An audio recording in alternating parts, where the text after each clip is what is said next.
You're about to engage in the guidebook unit Chasing Lincoln's Killer. The purpose of this video is to learn about the accomplishments Abraham Lincoln achieved as a President of the United States, so you can make connections as you read about him in the guidebook unit. Be sure you have your handout and something to write with for the video. Have you ever wondered why Abraham Lincoln's face is on the $5 bill? In this lesson, you will learn who Abraham Lincoln was and what accomplishments he achieved in order to be honored in such a way. Abraham Lincoln had a very difficult early life from most American presidents. He was born in 1809 in a one-room log cabin in Kentucky. He had a very limited formal schooling.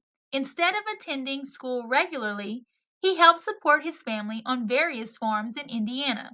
In his early 20s, he moved to Illinois and hauled freight down the Mississippi River.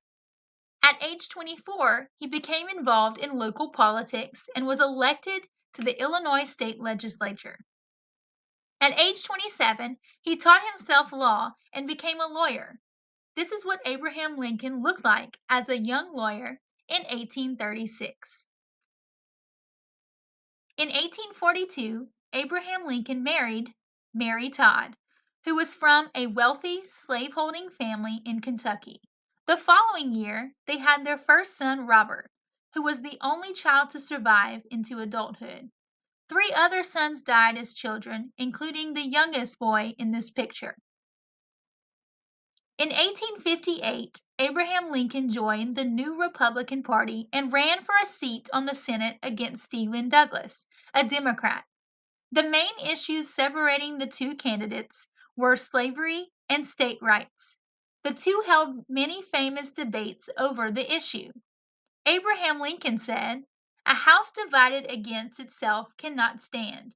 I believe this government cannot endure permanently, half slave and half free." Stephen Douglas said, "Our government can endure forever, divided into free and slave states as our fathers made it, each state having the right to prohibit, abolish, or sustain slavery, just as it pleases." Lincoln won by many votes, but Douglas was reelected to the Senate. Despite the loss, Lincoln was committed towards getting rid of slavery and insisted that it was a moral issue.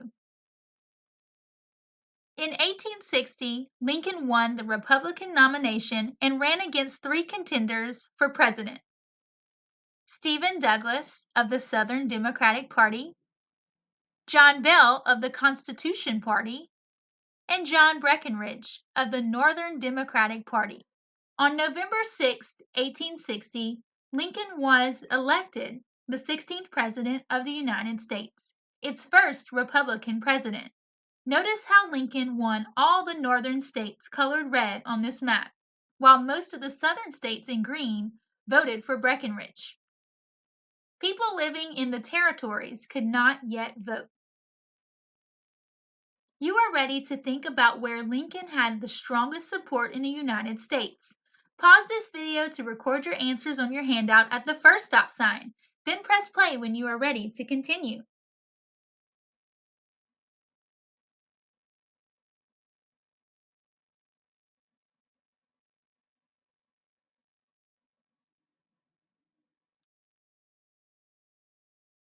You should have looked at the map and noticed that support for Lincoln was the strongest in the northern part of the United States, where the states are colored red.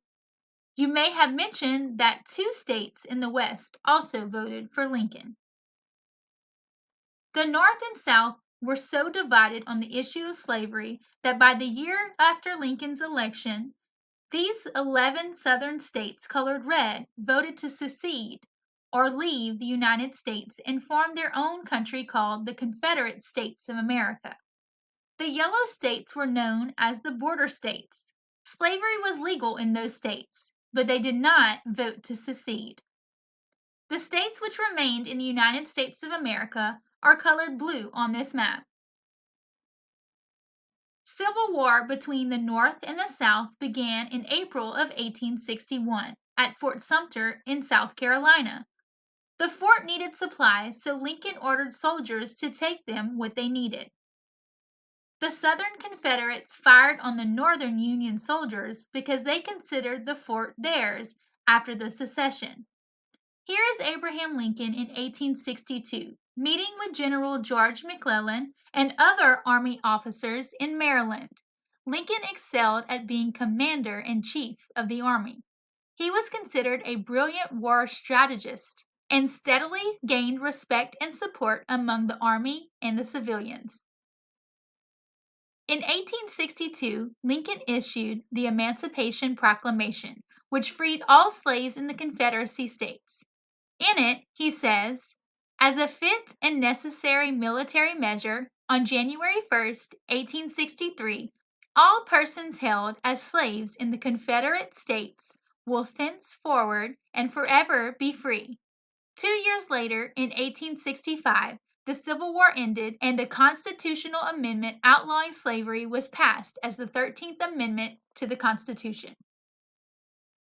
Also in 1863, Abraham Lincoln delivered a speech known as the Gettysburg Address, which begins with the famous words, "Fourscore and 7 years ago, our fathers brought forth on this continent a new nation, conceived in liberty and dedicated to the proposition that all men are created equal." In 1864, President Lincoln was re-elected president with a huge electoral college win and 55% of the popular vote.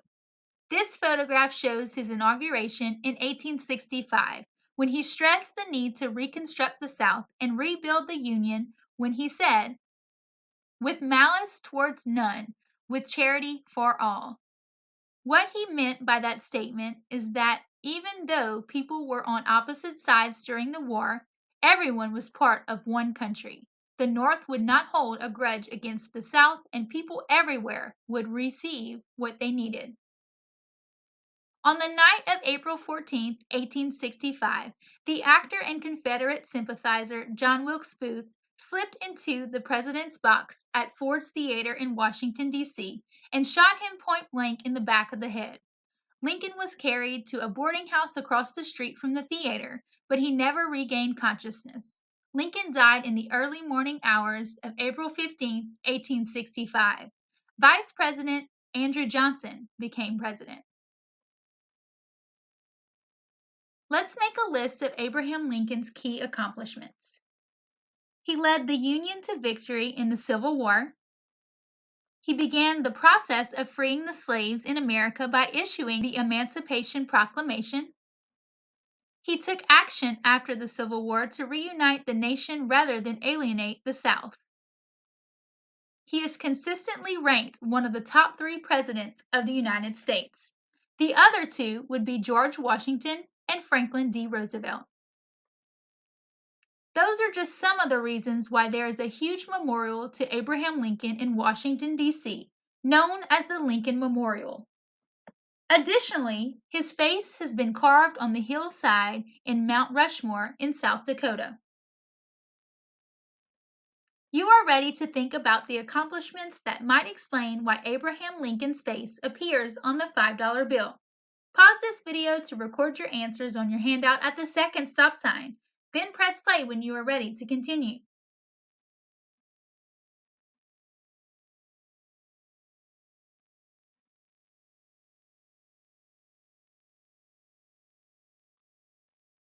You should have mentioned one of the accomplishments listed below. He led the Union to victory in the American Civil War. He helped free the slaves in America by issuing the Emancipation Proclamation.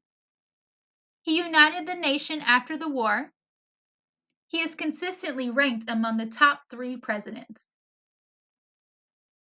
Knowing the key accomplishments of Abraham Lincoln will help you better understand the readings in the guidebook unit Chasing Lincoln's Killer. When you finish this video, be sure to turn in your completed handout to your teacher.